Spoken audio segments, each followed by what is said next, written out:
Standard 8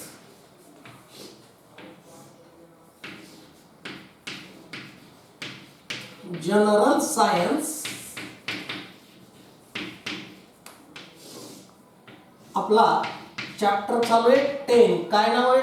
sale and cell organics. आणि आज त्याचा आहे लेक्चर क्रमांक 8. आज काय डिस्कस करायचं आपल्याला? शेवटचं सेल ऑर्गॅनेल बरं का. झाला धडाच संपतो. शेवटचं सेल ऑर्गॅनेल त्याचं नाव आहे प्लास्टिड. आपण सेल ऑर्गॅनेल डिस्कस करतोय की नाही? पहिलं कोणतं डिस्कस केलं? चला बरं आपण थोडंसं रिव्हिजन करू. पहिलं न्यूक्लियस, नंबर 2चं एंडोप्लाझ्मिक रेटिक्युलम, नंबर 3चं golgi complex, number 4 lysosomes, number 5 mitochondria, number 6 vacuole आणि नंबर 7 आता आहे प्लास्टिड. अशा आपण काय करू? आता हे प्लास्टिडचं वैशिष्ट्य काय आहे? तर it is present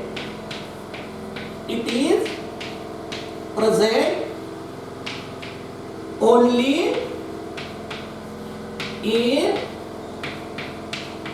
plant cell. हे सगळ्यात महत्त्वाचं आहे.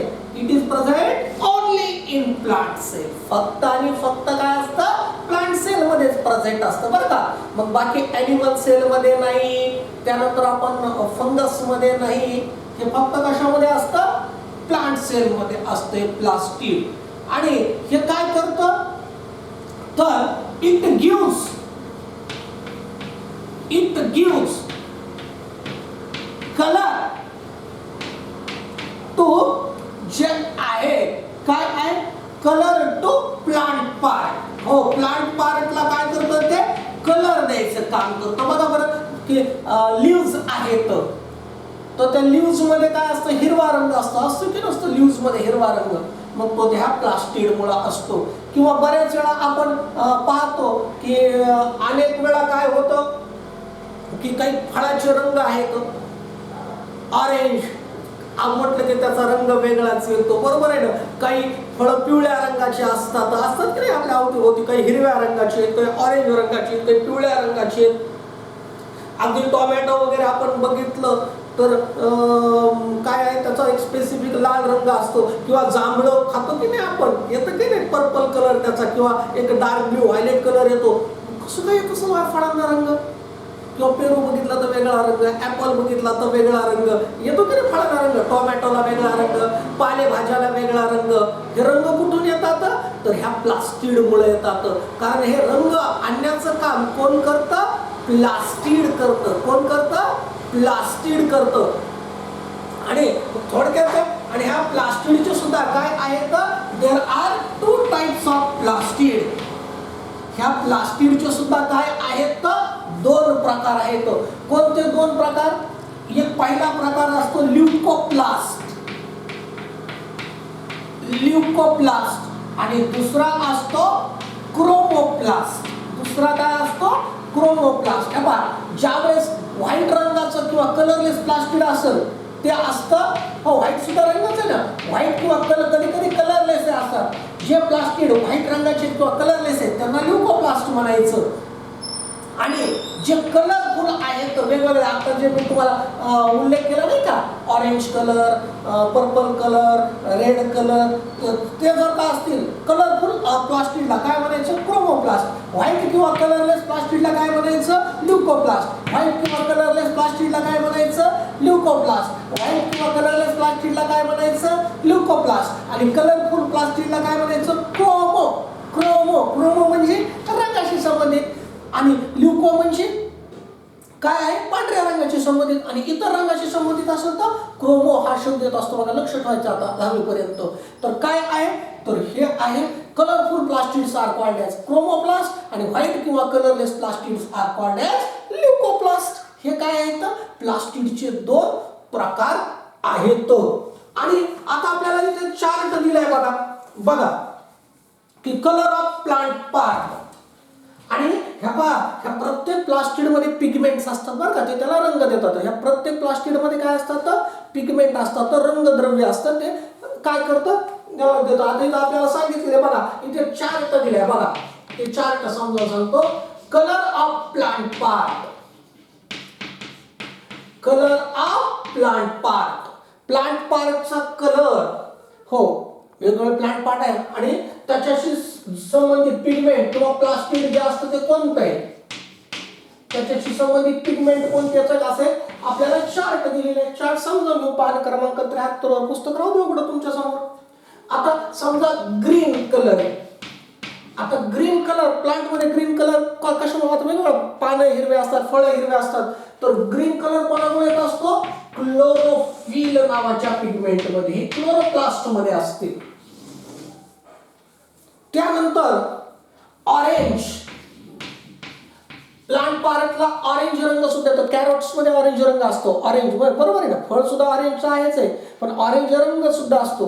तर हा ऑरेंज रंग कोणामुळे येतो, तो कॅरोटीन नावाच्या पिगमेंटमुळे येतो. हो, एक प्रकारचं कलर प्लास्टिड असतं आणि त्याच्यामध्ये कॅरोटीन नावाची काय असते, पिगमेंट असते, म्हणून ऑरेंज रंग येतो. बरेच आपल्याला माहिती येलो कलरचे असतात बरोबर ना, बरेचसे फळं आहेत किंवा काही प्लांट पार्ट्स आहेत पिवळ्या रंगाचे असतात, फुलं वगैरे, तो रंग कुठून येतो, तो झॅन्थोफिल नावाची पिगमेंट असते प्लास्टिड मध्ये. कोणती, झॅन्थोफिल. काय उच्चार करतात, एक्स पासून सुरुवात जरी असेल तरी झॅन्थोफिल. त्यानंतर आपण मी आताच तुम्हाला सांगितलं, जांभळाचं एक्झाम्पल दिलं होतं मी. पर्पल किंवा ब्ल्यू कलरचे सुद्धा फळं वगैरे असतात, फुलं असतात, हा रंग कुठून येतो, तर अँथोसायनिन नावाची पिगमेंट असते, त्या पिगमेंटमुळे काय येतो, पर्पल किंवा ब्ल्यू कलर येतो बरोबर. आता जांभूळ वगैरे बघितलं तर आपल्याला हे अँथोसायनिन नावाची पिगमेंट डोळ्यासमोर आली पाहिजे बरोबर. पिवळे फुलं फळं बघितले की आपल्याला झॅन्थोफिल आहे पिगमेंट समोर आली पाहिजे. झाडाचे हिरवे पानं बघितले की आपल्याला क्लोरोफिल नावाची पिगमेंट समोर आली पाहिजे. ऑरेंज रंग बघितला की आपल्याला कॅरोटीन नावाची पिगमेंट समोर आली पाहिजे. आणि कधी कधी डार्क पिंक सुद्धा येतात बरं का भाग, डार्क पिंक, हो गडद गुलाबी रंगाचे सुद्धा काही प्लांट असतात. तुम्ही आता बीट खाल्लं का, बीट, हो खाल्लं सर, या कोरोना काळामध्ये काही खाल्लं आम्ही, हो तर बीट खाऊ घालतात. रक्तामध्ये जर का काही पेशींची कमतरता पडली तर बीट खाऊ घालतात की नाही, बीट बाजारामध्ये बीट भेटतं, हा भेटतं की नाही, ज्याला माहिती नसेल त्याने जाऊन आणायचं, आज काही होत नाही. बीट असं फळ असतं आणि झालं की असं छानपैकी ठेवायचं आणि बत्ताईनं कापायचं, हो सुरीनं त्या स्वयंपाकघरातल्या, आणि त्याचे दोन भाग केले की आतला भाग असा गडद पिंक दिसतो, डार्क पिंक दिसतो बीटरूट मधला. तर विचार करायचा, अरे बापरे, हे याला इतकं गडद गुलाबी रंगाचं कुणी बनवलं असेल, तर कुणी बनवलं असेल तर एक बीटा लेन्स नावाची पिगमेंट आहे तिनं बनवलंय आणि त्याच्यावरून त्याचं नाव पडलंय बीट. ह्या बीटा लेन्स वरून नावाची पिगमेंट आहे, त्याला तो रंग दिलेला आहे. म्हणजे झाडाच्या वेगवेगळ्या भागाला, फळांना, फुलाला जो वेगवेगळा रंग प्राप्त होतो या ठिकाणी, हा रंग कोणामुळे प्राप्त होतो, प्लास्टिडमुळे प्राप्त होतो, कलर प्लास्टिडमुळे. आणि त्याच्यामधल्या सुद्धा काय आहे, पिगमेंटमुळे, कारण त्या प्लास्टिकच्या आतमध्ये काय असतं, पिगमेंट. समजा क्लोरोप्लास्ट आहे तर त्याच्यामधली पिगमेंट असते क्लोरोफिल. मग झाडामध्ये जेवढा काही हिरवा भाग आहे, पानं वगैरे, ते कोणामुळे असतात, क्लोरोफिलमुळे. ऑरेंज रंगाचे जे काही फळं आहेत, गाजर वगैरे, ते कॅरोटीनमुळं त्यांना ऑरेंज रंग. येलो रंग कोणामुळे येतो, झॅन्थोफिलमुळं.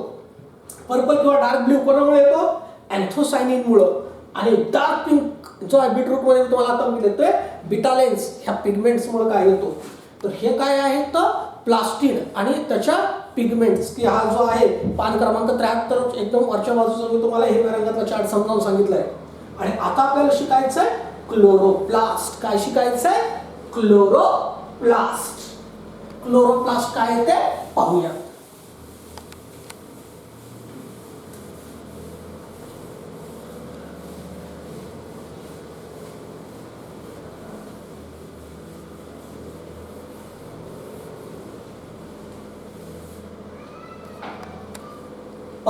काय शिकायचं आपल्याला, क्लोरोप्लास्ट.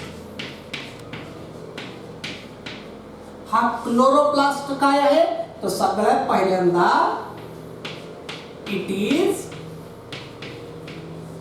Coloured plastid. हे काय असतं, कलर्ड प्लास्टिड आहे. आपण आता बघितलं ना, प्लास्टिडचे दोन प्रकार आहेत, ल्युकोप्लास्ट आणि क्रोमोप्लास्ट. कलरफुल प्लास्टिड आणि व्हाईट प्लास्टिड. तर हे कोणतं प्लास्टिड आहे? तर इट इज कलर्ड प्लास्ट. आणि हे कोणत्या रंगाचं असतं? It is green in colour. आता सांगितलं याच्यामध्ये क्लोरोफिल असतं. कोणत्या रंगाचं आहे?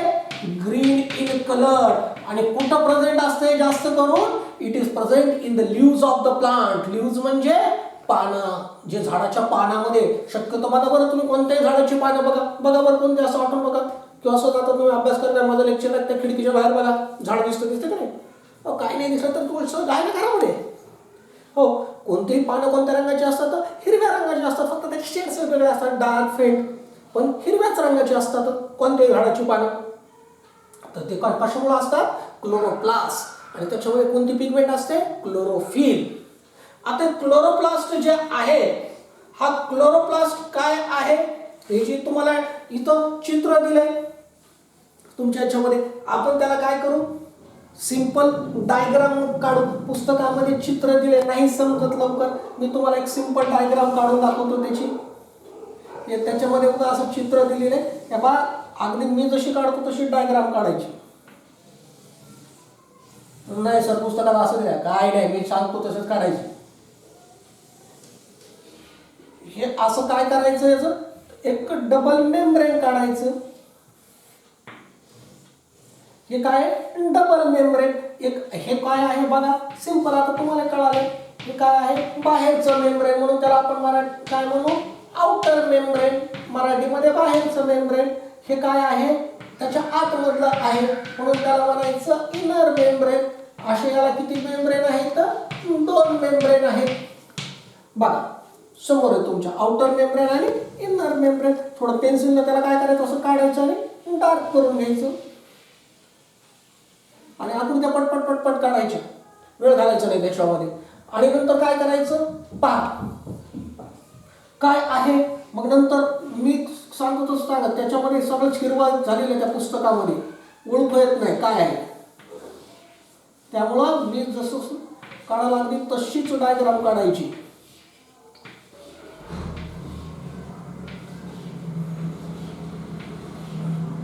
आपल्याला कागदावर परीक्षेत चित्र थोडंच काढायचं. चित्रकलेचा तास आहे काय?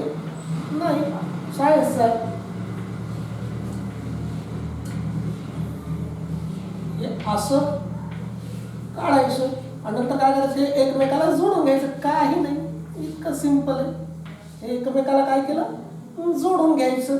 वाटलं चला असं डबल रेषा काढायचं.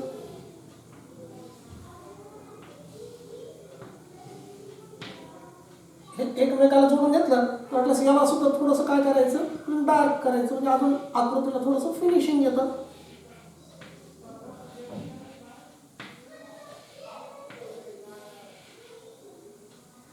तर हे जोडलं. आता याच्यामध्ये काय आहे? हे जे आहेत एकावर एक एकावर एक एकावर एक एकावर एक एकावर एक प्लेट्स ठेवल्यात का नाही? ह्या प्लेट्सला काय म्हणतात माहिती का तुम्हाला? ह्या प्लेट्सला म्हणतात थायलॅकॉइड. हा काय म्हणतात? थायलॅकॉइड. याला काय म्हणतात? थायलॅकॉइड. त्यानंतर जे आहे, आणि एकूण जो आहे ना, एकूण एका प्लेटला म्हणतात थायलॅकॉइड. आणि हे जे एकूण आहे ना, एकूण एकावर एक एकावर एक एकावर एक एकावर एक, याला ग्रॅनम म्हणतात. याला काय म्हणतात? संबंध एकावर एक असेल तर काय म्हणतात त्याला? ग्रॅनम. काय म्हणतात? ग्रॅनम. अहो बिस्किट पुड्यासारखे, तुम्ही बिस्किट पुडा पाहिलाय का? पाहिलाय का? पाहत नाही म्हणा सर, खात होता मी. काही कसं पाहायला सांगता, पण पाहायचं. तुम्ही जर का बिस्किट पुडा असा क्रॅकजॅकचा असं ओपन केला तर मेन कापड आहे. मेन कापडाच्या आतमध्ये काय असतं? बिस्किट आपण बिस्किट, बिस्किट आपण बिस्किट, बिस्किट आपण बिस्किट असं का नसतं गोट्टू? बघायचं नसलं तर आणायचं 10 रुपयाचा क्रॅकजॅक, फोडायचं आणि बघायचं. तर ते एक बिस्किट म्हणजे थायलॅकॉइड. आणि एकावर एक एकावर एक एकावर रचून जो गट्टू तयार झाला त्याला म्हणायचं ग्रॅनम. त्याला काय म्हणायचं? ग्रॅनम. आणि याच्या आतमध्ये काय असतो? एक पातळ असं पदार्थ असतो, थोडासा फेंट काढायचा. ह्या पातळ पदार्थाला म्हणतात स्ट्रोमा. काय म्हणतात त्याला? स्ट्रोमा. आणि यांच्यामध्ये रिकामी जागा आहे, त्या रिकाम्या जागेला म्हणतात इंटरमेम्ब्रेनस स्पेस. ह्या इथं आहे का नाही रिकामी जागा? ह्या आउटर मेम्ब्रेन आणि इनर मेम्ब्रेनच्या मध्ये हे आहे का नाही रिकामी जागा? आहे पाय हे मी बोट फिरवतो हे रिकामी जागा आहे की नाही, याला इंटरमेम्ब्रेनर स्पेस म्हणतात, की दोन्हीच्या मध्ये असलेली स्पेस. तर हे काय आहे, याची डायग्राम आहे. लक्ष द्या, अगदी सिंपल काढायची म्हणल्यासारखं. पुस्तकामध्ये काय आहे सगळं थोडंसं ओळखू येत नाही. काही पुस्तकामध्ये तर ते प्रिंटिंग डार्क असेल तर काहीच कळत नाही डायग्राम. म्हणून ही डायग्राम काय केलेली आहे तुम्हाला मी काढून दाखवलेली आहे. वाटल्यास काय करतो 2 मिनिटासाठी 1 मिनिटासाठी थांबतो, त्याचं स्क्रीनशॉट घ्या काढून. चांगली फोकस करतोय बा.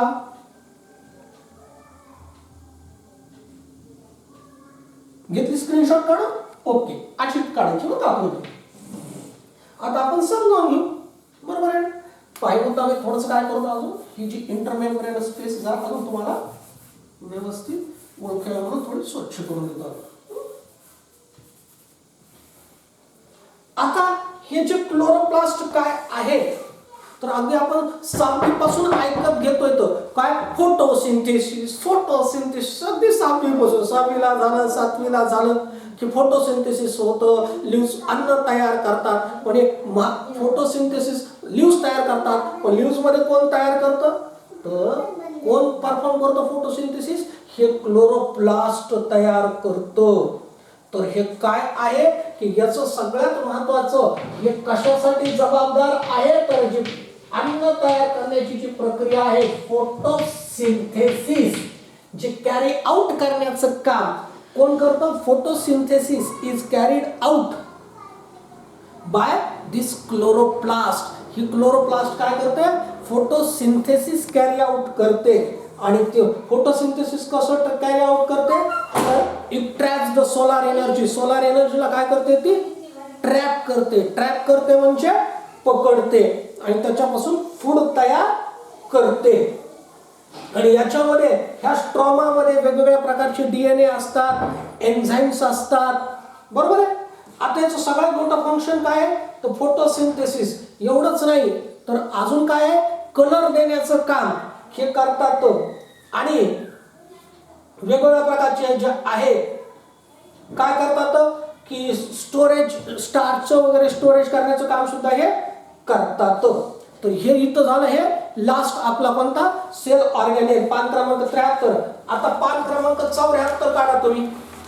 पान क्रमांक 74 वर एक पिवळ्या रंगामध्ये एक काय दिलेला आहे, चार्ज दिलेला आहे. ते फक्त आपल्याला समजावून घ्यायचं आहे. कोणता दिलेला आहे पहा, तो चार्ट समजावून घ्यायचा जशाला तसा. फक्त चार्टच आहे, त्यांचं कोणतं डिस्क्रिप्शन पुस्तकातही दिलेलं नाही. त्याच्यामुळे तो चार्ट फक्त मी जशाला तसा तुम्हाला काय करणार, समजावून सांगणार. डिफरन्सच्या प्रकारामध्ये तो दिलेला आहे. एका बाजूला इथं दिलेलं आहे पहा, यूकॅरियोटिक सेल, आणि दुसऱ्या बाजूला उजव्या बाजूला दिलेला आहे प्रोकॅरियोटिक सेल. बघा मी तुम्हाला सगळं समजावून सांगतो. प्रोकॅरियोटिक सेल म्हणजे काय, यूकॅरियोटिक सेल म्हणजे काय.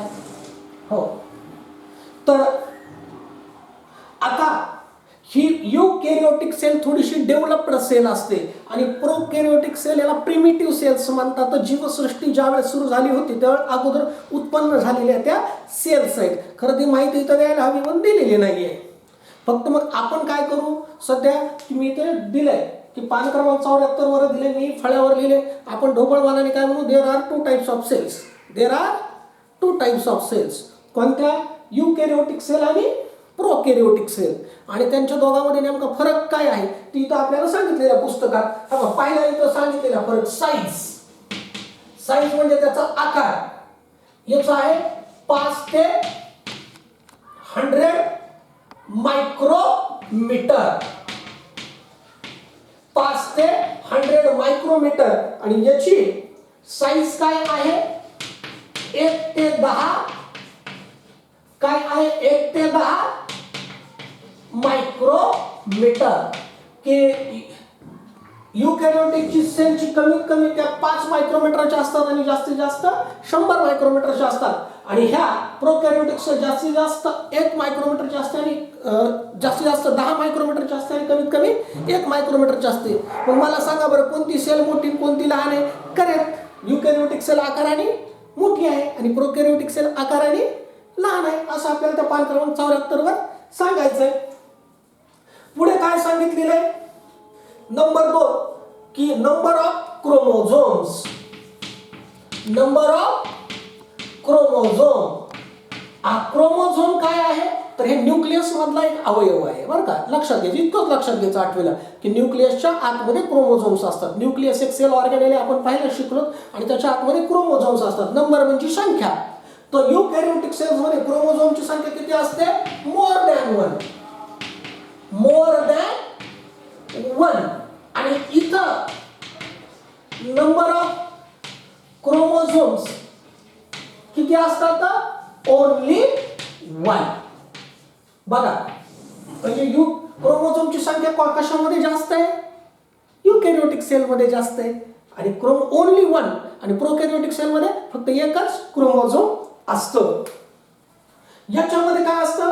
न्यूक्लियस काय असतं? प्रेझेंट असतं. याच्यामध्ये न्यूक्लियस काय असतं? प्रेझेंट असतं. आणि याच्यामध्ये न्यूक्लियस काय असतं? ऍब्सेंट असतं. न्यूक्लियस काय असतं? ऍब्सेंट असतं. फक्त तिथं पुस्तकात तुमच्या मूल्य काय न्यूक्लिऑइड नावाचं स्ट्रक्चर असतं, आपण सरळ म्हणून ऍब्सेंट असतं. युकॅरियोट बघा म्हणजे सगळ्यात ओळखण्याची सोपी खूण कोणती? की ज्या सेलमध्ये न्यूक्लियस आहे ते युकॅरियोटिक आणि ज्या सेलमध्ये न्यूक्लियस नाही ते प्रोकॅरियोटिक. त्याच्यानंतर काय आहे की सेल ऑर्गॅनेल्स. इथं मायटोकॉन्ड्रिया वगैरे असं एक्झाम्पल दिले तर मी इथं फक्त देतो. वेगवेगळ्या प्रकारचे जे सेल ऑर्गॅनेल्स आपण बघितलेले. सेल ऑर्गॅनेल्स याच्यामध्ये काय असतात?